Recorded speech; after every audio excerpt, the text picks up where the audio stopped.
Hello, this is Adam Watson at Watson EdTech, and it has been a while since I've made a video for this YouTube channel. So there are a couple of reasons that I want to talk about why I wanted to make this video today. And the first, for those that do not know, it was a year ago that I launched a website called the Kentucky Educators for Role-Playing Games. In fact, it was on August 13th of 2022 that I tweeted and Instagrammed a picture as the first official social media post for both of those KyEdRPG accounts about a bin of role-playing games that I've had since the mid 1980s. And that bin of games has somehow managed to make it move throughout my life for the 30 plus years since I've had them. And so on the eve of that anniversary, or really a little bit past a week past that anniversary date in now August 2023, I thought, you know what might be interesting is having a little bit of an unboxing or unbinning, if you will, of looking through those old role-playing games, those old school role-playing games, and present them here live. Now, the deal is I have gone through them to inventory them to see kind of what I had and what years that they first came out and got published. And with the exception of one thing that when I get there, I'll definitely acknowledge, I haven't actually opened a box or opened a book or anything. Not sure what I was waiting for, except maybe I just knew that there was going to be a time to do this special and magical, and here I am.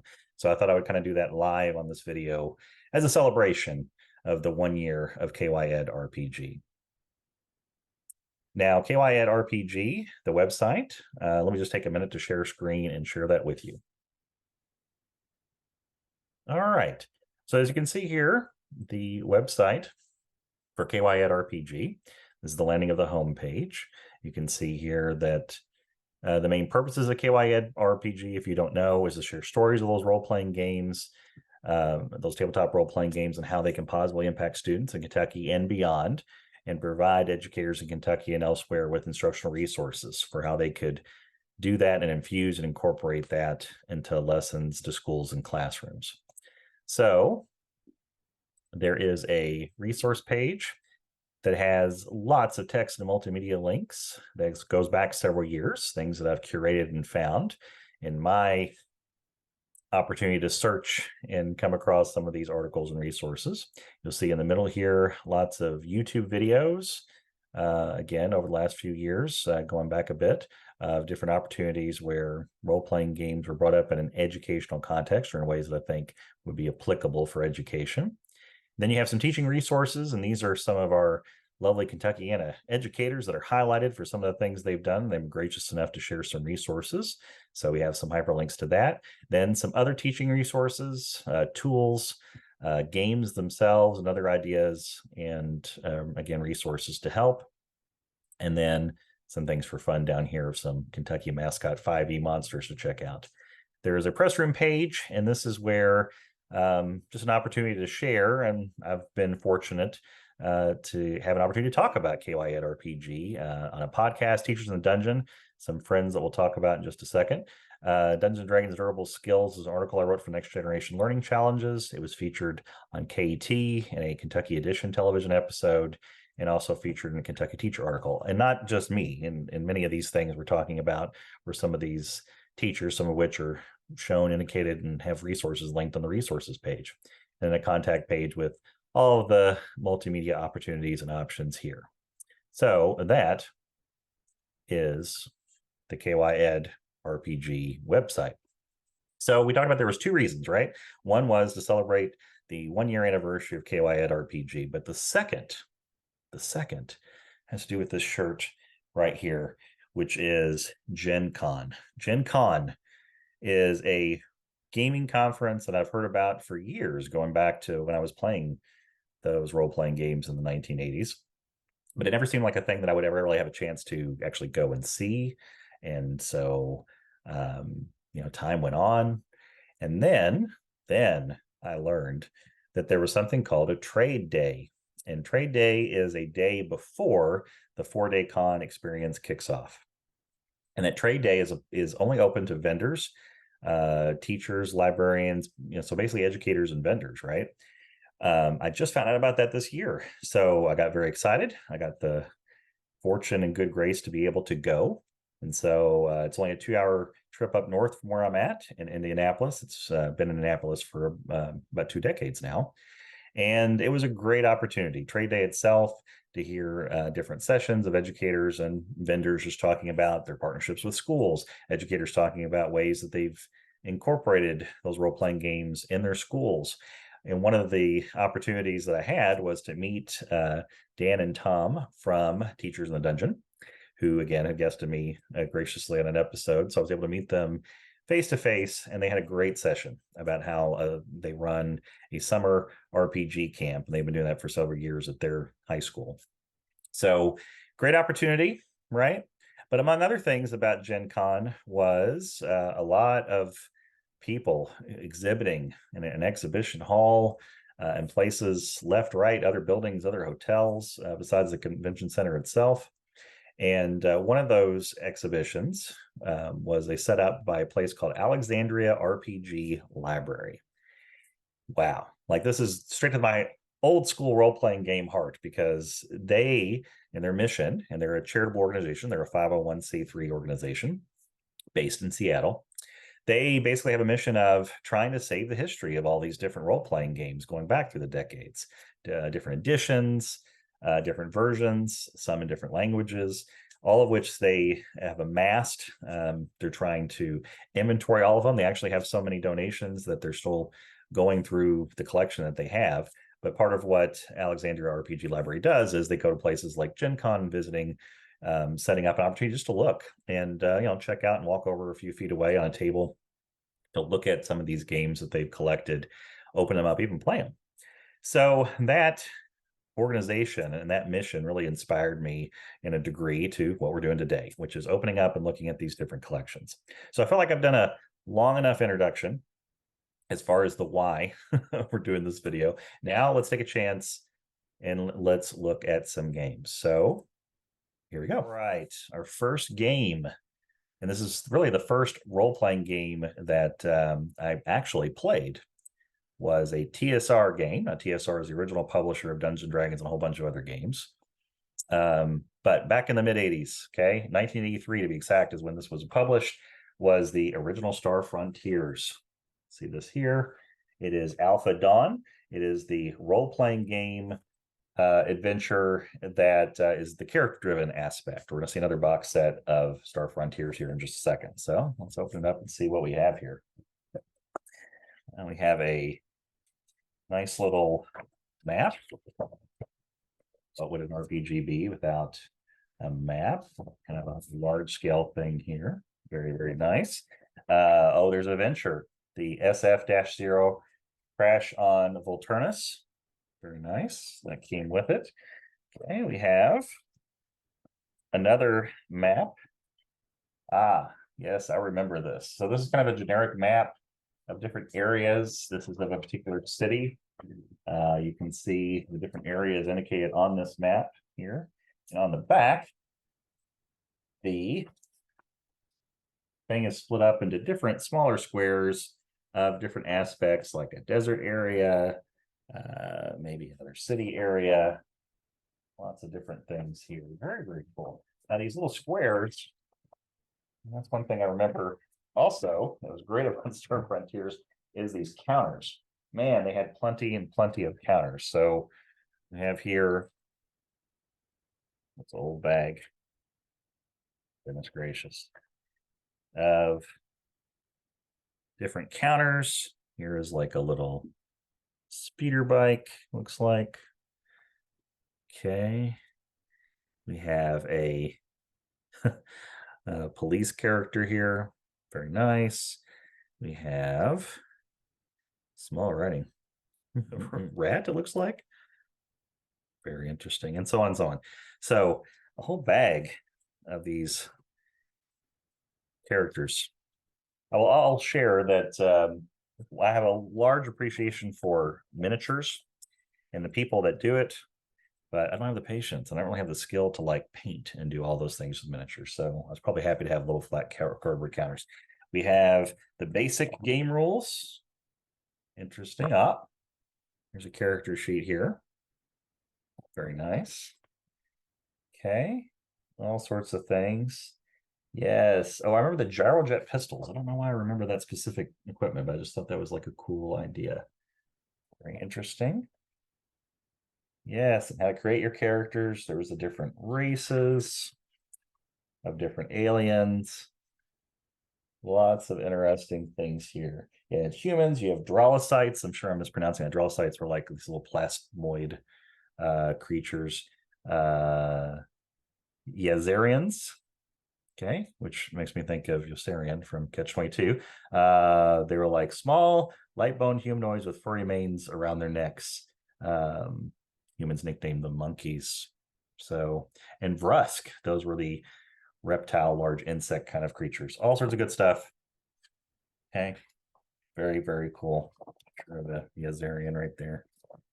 And then we have the expanded game rules with a whole bunch of more information of equipment. Ooh, monsters. Monsters are always good. Different things here. Very cool. And apparently, all right, I have a character sheet. I have Steve Darrison, who is a human. And check out those stats right there, my friend.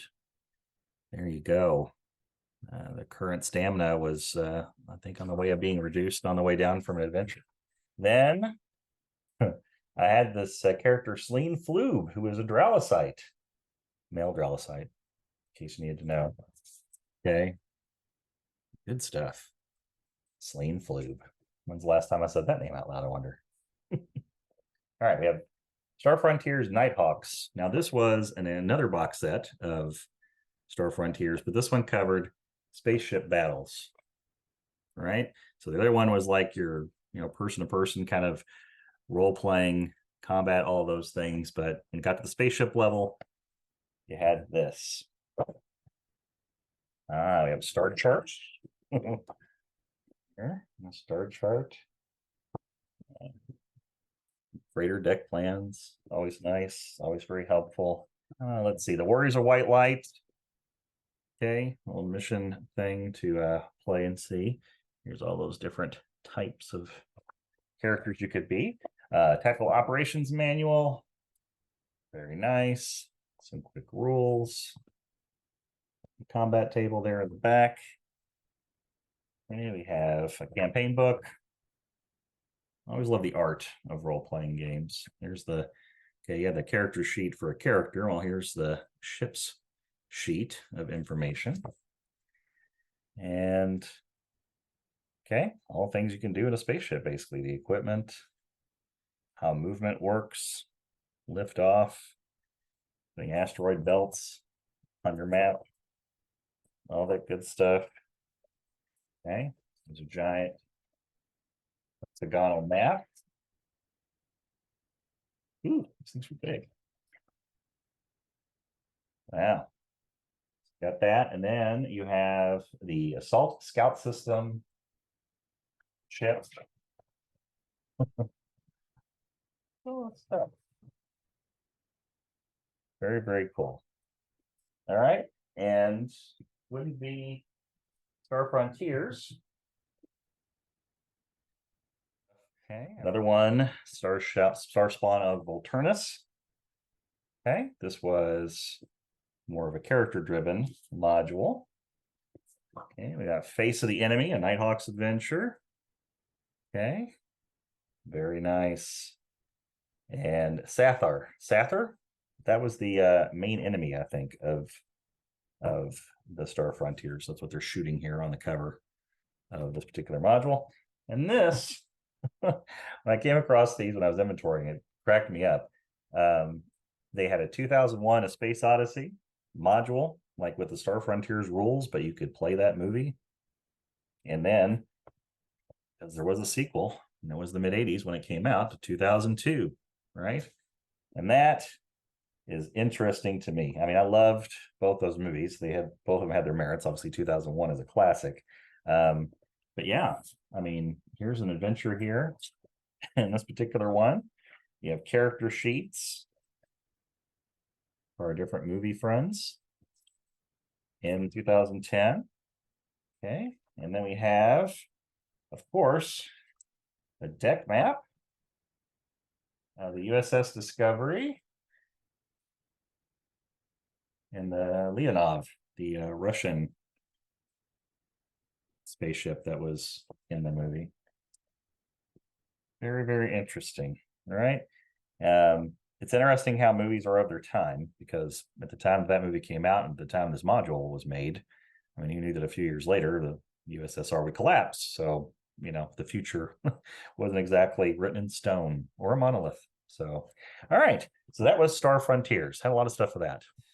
Our next find from the bin is a Dungeons and Dragons adventure, but it's not just any adventure. It was the first solo adventure modules that they attempted to make. Came out in 1983, and this one's called Blizzard Pass. And the key thing about it, as you can see here attached by Velcro, is they had this invisible ink system. So this particular adventure was made for Thieves levels 1 through 3. And so apparently I needed some practice or couldn't find a particular friend to play with at the time. And so anyway, as you can see, barely, man, this is faded. So just like a choose your own adventure, you would go to a certain box. It would tell you maybe to fill, if it wasn't already filled in with text, you would use the invisible ink and color that in and see the surprise or the thing that just happened or the monster that you're supposed to attack. And then, succeed, do this, open the door, go there, just like a choose your own adventure book. But man, I mean, I can see where the ink is, but it would take deciphering to figure out what that ink still said. So maybe for posterity, this wasn't the greatest idea at the time, though. That was pretty cool. Invisible ink stuff. So, all right. So that's my Dungeons and Dragons contribution from 1983 that we have there. I do remember that I used to have the Monster Manual, which the version I got came out in 1985, and it was the one with the Red Dragon. It was fighting the Pegasi, which is plural for Pegasus. That was really, really cool. I'm not sure what happened to that. So, all right. So Dungeons and Dragons. Next, we have Car Wars. And the editions that I have came out in like 1983 or so. Here's, they call them the pocket boxes. This is Steve Jackson Games. And this was really, really fun. I mean, I played the heck out of these games. So you could have, cars or motorcycles. I'll open one and see what we have here. Woo, okay. You can see the yellow of the aging. Okay, little counters here. Still have those. It's funny. At Gen Con, I actually went to the Steve Jackson booth and found out they're on their 6th edition of Car Wars, and it's changed a lot. I'd probably say for the better, but it's, again, a really playable game, thin little book. Okay, you can kind of get going kind of fairly quick. I remember loving the Road Warrior movie that was about this, came out that same time, that Mad Max. And so it's really just playing on that idea. These stains. History has not been kind to some of these rule books. Pretty cool. It comes with as a catalog from the summer of 1984. Interesting, interesting, interesting. All right. There were some other accessories that came with it, or that I bought with it, I should say, in order to play semis and RVs and buses. There was a truck stop edition. And again, you can see this aged, peeled off sticker that's barely hanging in there, man. It's not doing great. So we got that. Time away, I'm going to move on. I used to thought this was the coolest. So they had these Uncle Albert's auto stop and gunnery shop, which had different accessories and things that you could buy, like targeting computers, or perhaps you would like a sound system, right? Some different things here. A cyberlink, a long distance radio, reflective armor always comes in handy in the middle of battles. So then we had a AADA vehicle guide, the different kind of cars that you could start models with here, okay, and build out from there as far as modifying it out. So that's Car Wars. Here's the next one. That was big popular one of mine. I was really a big fan of. This came out in 1984, the first edition. Back to TSR, again, our original publishers of D&D. The Marvel Superheroes game. Marvel Superheroes, very cool, very super playable. And man, there was adventures and different expansion sets and information things that they released with this that was really cool. This is the face rip system, FASERIP. That was the different things they had. I'm going to cheat a little bit. Fighting, agility, strength, endurance, reason, intuition, and psyche. There was face rip. The character had different levels of that. Lots of fun. This is really a great game. Let's open the box, see what we see here. Okay, we had our battle book, which was much more fun than a rule book, right? Okay. Talking through a little bit of a story. Talks about the different things you can do. See classic Spider-Man stuff going on there. How to move. Okay, it's clobbering time. Of course it is clobbering time. This universal table was really awesome. It was really unique, I thought, as far as a way of if you roll this percentile dice here, then depending on your score, depends on whether you get a green, yellow, or red effect, good, bad, or indifferent. And the battle effects table here, what green means. Anyway, very cool system. We have maps. We always have maps, right? Things here. Let's see. Ooh, Nelly. Okay. So we have this side of it. Okay. I imagine this is like a New York City experience. Okay, to give you a starting place. Love that. There is a campaign book here. Okay, for your game master. Lots of things here to help expand or settle into some of the bigger details, the hardware. Okay, very cool. Let's see here. Keeping lots of stats, lots of information there. Oh, hang on. It looks like I had made a altered human called Swordfish. Look at that. Swordfish, very nice. Very cool. Okay. It claws, water control, electrical control, and gravity control. Now as a marksman, very nice. Those drawings were fantastic as well. An adventure. Oh yeah, I remember these. They came with whoa. They came with cards. Ah, there we go. Cards. Here's a Mr. Fantastic. Okay, different abilities and powers that Mr. Fantastic had. All right. And a torch, Wolverine.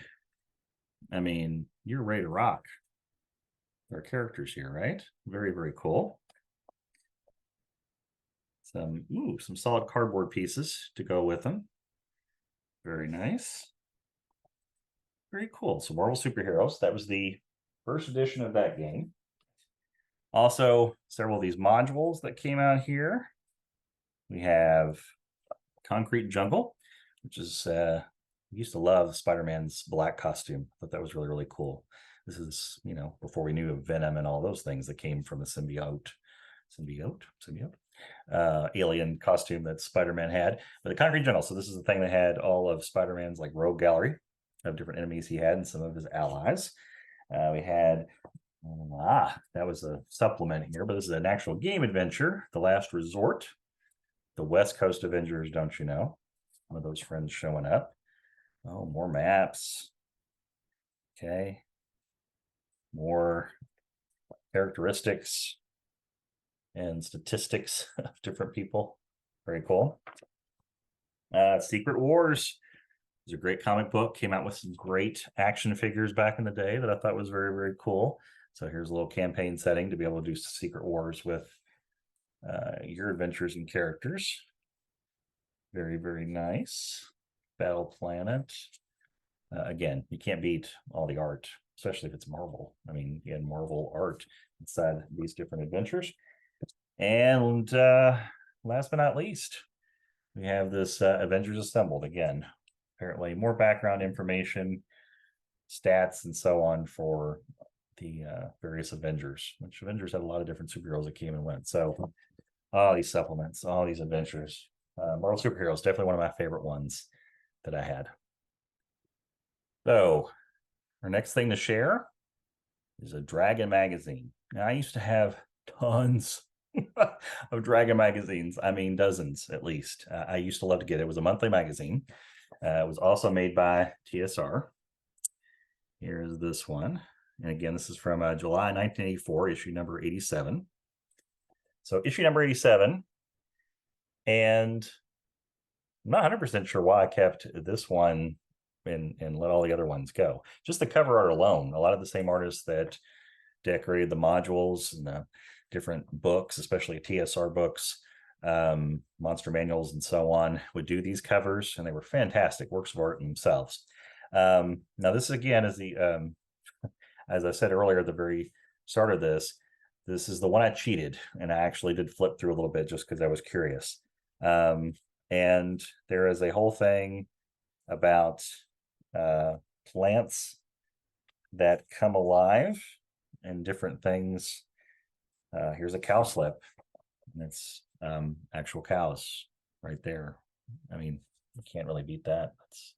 It's pretty darn awesome. But one of the things I was really excited about when I looked through this was in the middle of it is a advertisement, and it's an advertisement for Gen Con. Gen Con 17, which at the time, let's see, this is at the University of Wisconsin in Kenosha, Wisconsin. And, you know, this is way, way, way before the internet. I mean, this is 1984. So this is probably the best way through Dragon Magazine they got out that TSR owned Gen Con. So this is probably the best way for them to advertise all the information. How could you register and what days it was and all that stuff. And it has just information. It has all these sessions and all these item numbers. I mean, I can only imagine, again, without apps and pre-internet, how hard that must have been to look this stuff up. And I guess you would just circle it, you know, I mean, old school. I had to do it, I guess. So anyway, so yeah, I thought that was interesting that here I was nearly 40 years later, right? You know, just came back from Gen Con. Interesting thing too about 1984 is the last year that it was in like the University of Wisconsin setting in a campus. The following year, went to the Milwaukee Convention Center, and that was really the first big start of Gen Con really taking off. In 1985 was the first time that they had over 5,000 people, which was huge at the time. Well, to put that in comparison, the one that I just went to had a new record of about 70,000 people that descended upon the Indianapolis Convention Center and experienced the loveliness of Gen Con. So anyway, Dragon Magazine, love them, love to read them. Very good stuff. Next, we have James Bond. Yes. Victory Games, James Bond 007, role-playing in Her Majesty's Secret Service. Now, I'm a huge, will remain a James Bond fan. So it probably wasn't surprised that when this came out, and that was in 1983,